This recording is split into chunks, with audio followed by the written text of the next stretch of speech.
Everyone. आज बच्चों हम ये आखिरी के 2 पद्य की रिवीजन हम करेंगे। मैं आपको दोबारा से समझा देती हूँ कि इसमें क्या लिखा था। तो हमारा 5वां जो पद्य है उसमें यहाँ पर लक्ष्मण जी परशुराम जी से कह रहे हैं कि तुम तो कालुहाक जनुलावा, बार बार मोहि लागी बुलावा। सुनत लखन के वचन कठोरा, परसु सुधारी भयउ कर घोरा। यानी कि लक्ष्मण जी परशुराम जी से कहते हैं कि आप तो जबरदस्ती काल को मेरे लिए बुला रहे हो। और लक्ष्मण के कटु वचन सुनकर परशुराम जी ने कुठार को सुधार कर हाथ में दोबारा से उठा लिया। अब जनी देई दोसु मोहि लोगु, कटुबादी बालकु बद जोगु। बाल विलो की बहुत मैं बाचा, अब यहूं मर निहार भा साचा। अब वो कहते हैं परशुराम जी कि लोग अब मुझे कोई भी दोष मत देना। कटु वचन बोलने वाला यह बालक केवल मारने योग्य ही है। बालक समझकर मैं इसे बहुत देर से छोड़ रहा हूँ, अब यह सचमुच मरने वाला है। कौशिक कहा, क्षमय अपराधु बाल दोष गुण गानहि ना साधु। खर कुठार में अकुरन को ही आगे अपराधी गुरु द्रोही। अब जब विश्वामित्र जी ये देखते हैं कि परशुराम बहुत क्रोध में है, तो वो कहते हैं कि सज्जन बालकों के गुण दोष को महत्व नहीं देते हैं, अतः बालक समझकर आप लक्ष्मण के अपराधों को क्षमा कीजिए। उत्तर देत छोड़ो बिन मारे, केवल कौशिक सील तुम्हारे।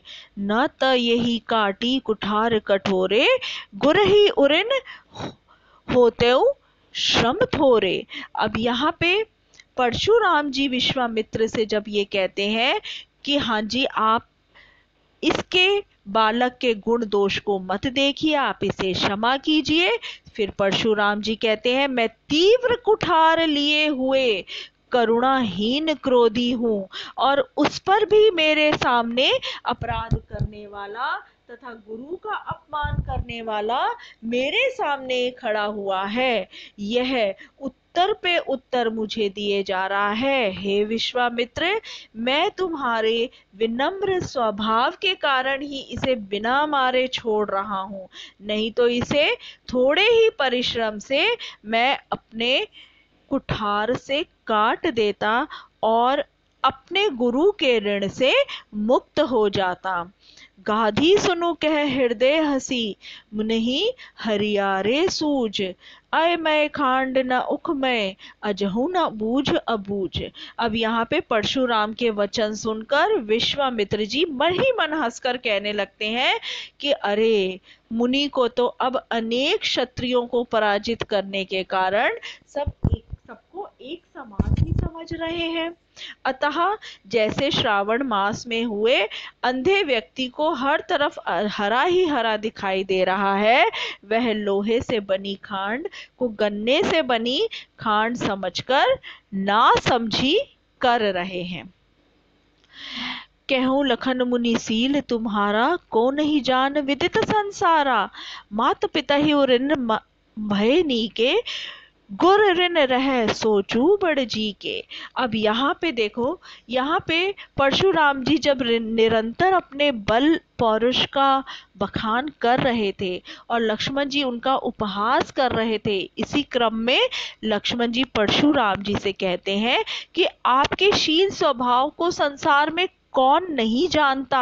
हे महामुनि, आप अपने माता पिता के ऋण से अच्छी तरह से मुक्त हो गए हैं, अब गुरु का ऋण शेष है जिसके लिए आप बहुत चिंतित हो रहे हैं। सो जनु हमरही माथे काड़ा, दिन चली गए ब्याज बड़ बारा। अब आनिए व्यवहार या बोली, तुरत देऊ मैं थैली खोली।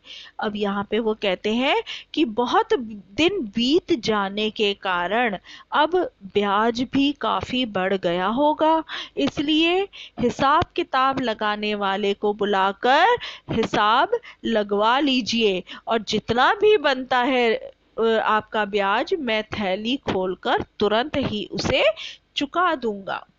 सुनी कटु वचन कुठार सुधारा, हाय हाय सब सभा पुकारा।